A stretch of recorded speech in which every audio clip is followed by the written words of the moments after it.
It's John Pollock here alongside John Ramdeen. We're heading into the weekend where the UFC will have their final card on Fox for the year from Sacramento, California at the Golden One Center. It will be headlined by Paige VanZant taking on Michelle Waterson. Of course, Sage Northcutt takes on Mickey Gall. And the one that has a lot of focus going into it, obviously, the retirement fight for Uriah Faber. You believe this should be the main event?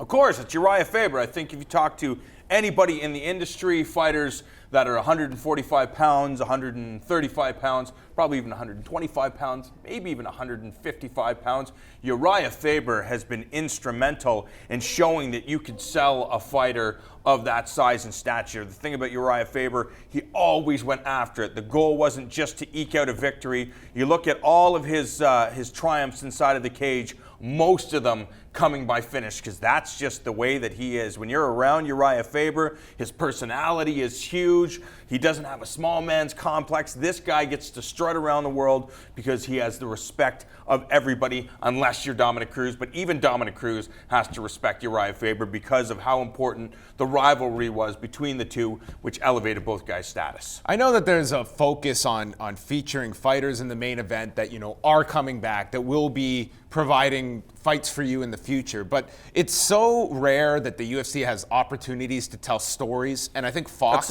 is the perfect platform for that, where we could have a broadcast full of classic Uriah Faber clips coming in and out of break, other fighters he's faced that they could interview leading into this main 100%. event, give the guy a real send-off. And to me, that builds your audience over the course of those 2 hours on Fox, and you really build up to something. Those are the kind of stories that bring in new fans that are not necessarily focused on this, but they can understand a real important figure having his final fight. And I think that's something, so often they're in just such a mode of fight, and this is our latest card. The problem is people don't understand the culture of mixed martial arts. They don't understand the roots of mixed martial arts. For anybody that does not know, MMA is rooted in professional wrestling, and wrestling is all about storytelling and elevating their athletes and their performers, and that's lost. It's all about fighter A versus fighter B. What type of skill do they have? How do they match up? Blah, blah, blah.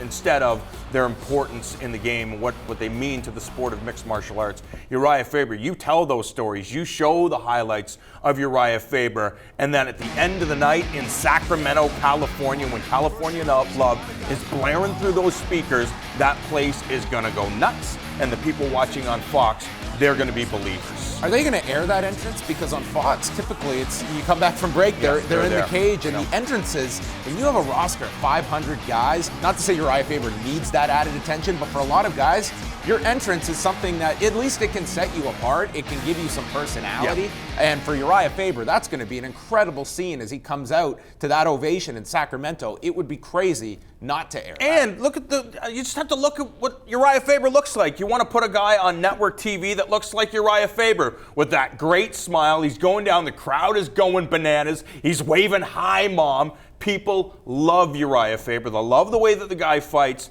He's just so important to mixed martial arts. The things that, you and you remember that time you, me, Morrow, and Tyler Thornley went to see Uriah Faber take on Jeff Curran, and for some reason, things didn't pan out, and I didn't get a chance to see Uriah Faber fight Jeff Curran that night, and I almost lost my mind. Uriah Faber meant so much to the hardcore fans. This is a big moment for Uriah Faber on Saturday. It's going to be one of the best performances, win or lose.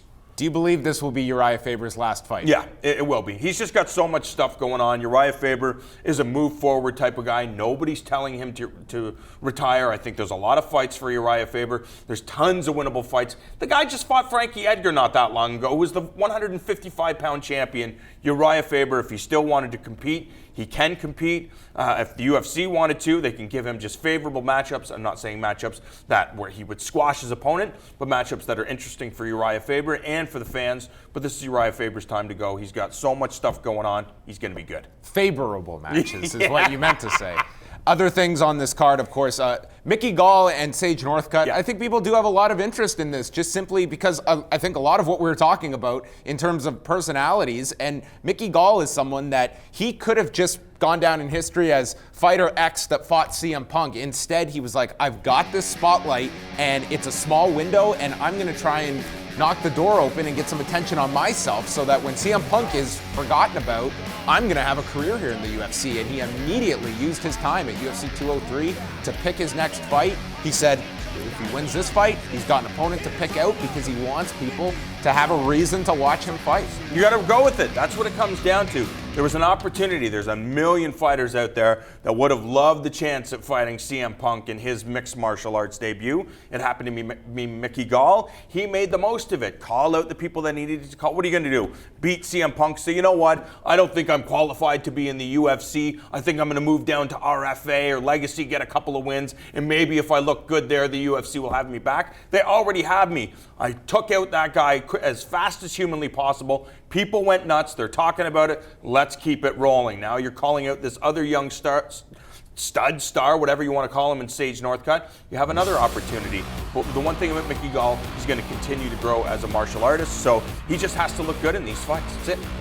You've been very big on Mike Perry thus far. I mean, he is presented with Hyun-Gyu Lim that, I mean, I didn't think he would look that good against Lim, who's a very difficult fighter at 170, and then followed it up with the Danny Roberts performance back in October in Manchester. And now he draws Alan Jouban. So Mike Perry, this could be, we look at just the year for Mike Perry. I mean, he only entered the UFC back in August. Yeah, awesome. And that's what I'm talking about.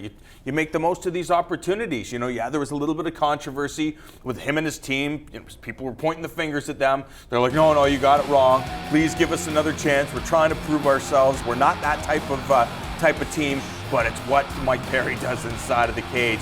Fan type of favorite fighter. And when you're on Fox, if you can do these things, win or lose, you don't want to get stopped, but if you get yourself into the third round with Alan Jouban and you're on the other end of that, those are the star-making performances. And it's not about wins or losses in this game. I know a lot of people believe that it is. If you're on network TV, you're there because you're an action fighter. You just have to go and give the mainstream audience the type of show that they're looking for. And final thing, we should touch upon the main event. Paige Van Zandt against returning Michelle Waterson. She's only fought once in the UFC, former atomweight champion for Invicta FC.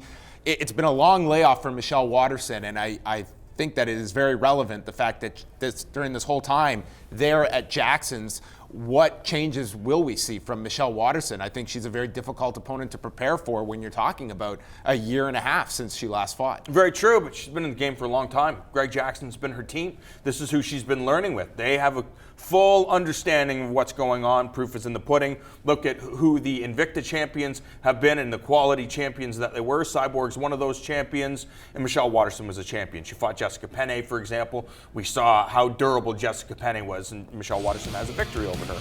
So she is there, and I think it's her lifelong skill is these traditional, like if she gets into the clinch, look how aggressive she is, and we know that Paige Van Zandt can take that, and it's all of those skills. If she plays the outside game, and we saw Paige play the outside game in that Beck Rollins fight, I think that Michelle Waterson is going to light her up from the outside. So you would imagine that Paige Van Zandt is going to try to get in there, close the distance. But again, Michelle Waterson's working with the Jackson team. They're going to know all those tricks.